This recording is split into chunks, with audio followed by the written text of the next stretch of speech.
Hello everyone, and welcome back to Tech Channel D. Today we'll be taking a look at three flight simulation controllers, the Logitech Extreme 3D Pro, and Thrustmaster's TWCS Throttle and TCA Airbus Sidestick. I'll be going over the features of these and share my thoughts on how they work for me on the games I use them with.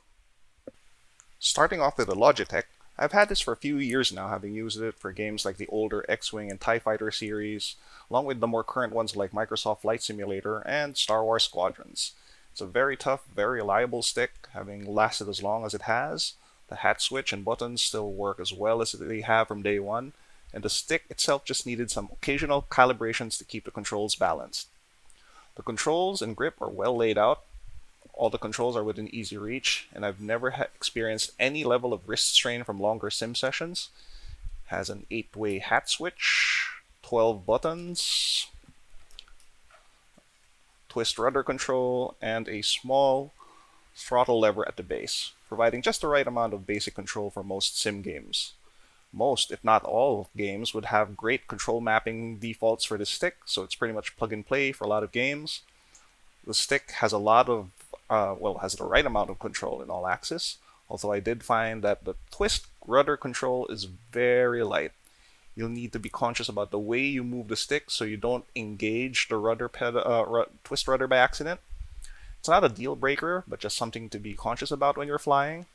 It's more meant to be a tabletop device, having a wide and heavy base. It doesn't have screw points for a dedicated mount, which is something to consider if you need them for your setup. Using it on my desk, I've never had the stick slide around during hard maneuvers, and it's a right-handed stick, so left-handed people will just need to look elsewhere if they're looking for a flight stick.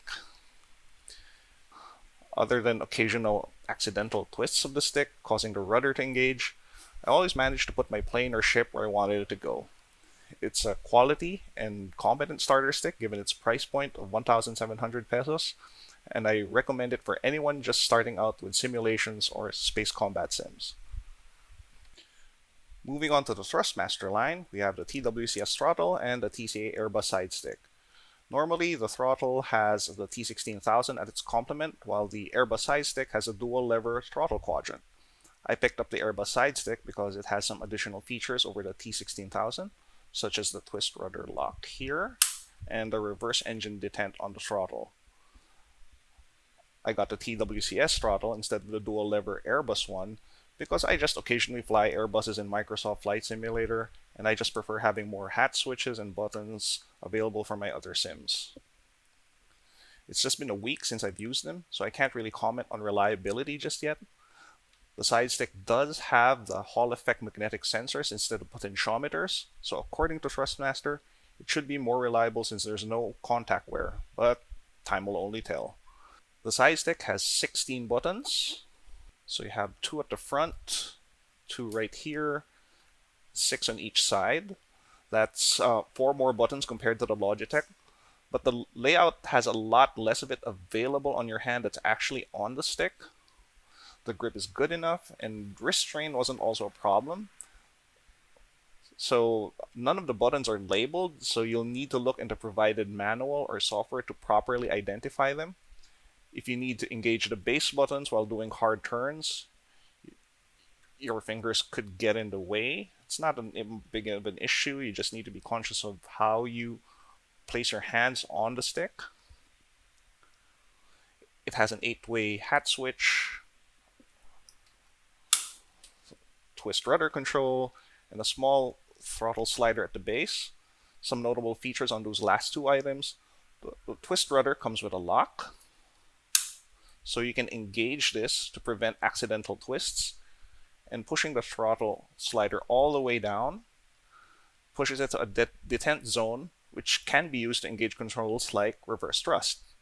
The Airbus stick is newer, so you may need to make your own control mappings depending on the game you'll use it on, although newer games would have default mappings for this stick. It has a bit more throw in all axes compared to the Logitech, but the twist rudder control was helpful in preventing any accidental inputs.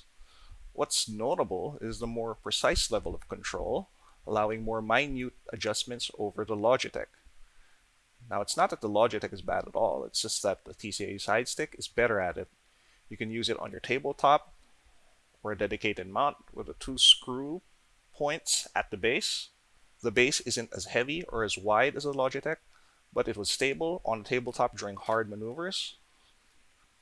The grip is ambidextrous with custom buttons that you can use for both sides of the stick, so it will appeal to both left and right-handed users. Focusing on the TWCS throttle, the slider itself, this one has a lot of steps, giving you plenty of precise control over the power. You can adjust the tightness or smoothness of the slider by pushing the throttle all the way up and tightening or loosening the screw right here. The front of the throttle gives you a couple of flaps here that you can map to rudder control, 2 buttons, an up and down rocker button, and a mini multi-directional stick. On the right, you have 3 8-way hat switches and a button, and on the left, a very smooth control dial. It's my first dedicated throttle controller, and using it in combination with the Logitech and Airbus Sidestick opened up a whole new dimension of control in my sims.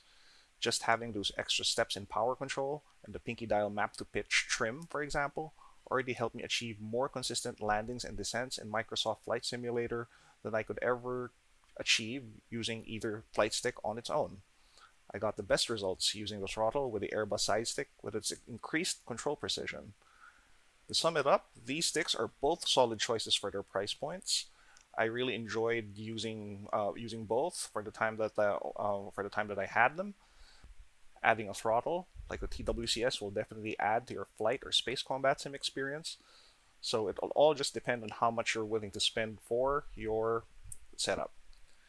So that's it for my review of these flight sim controllers.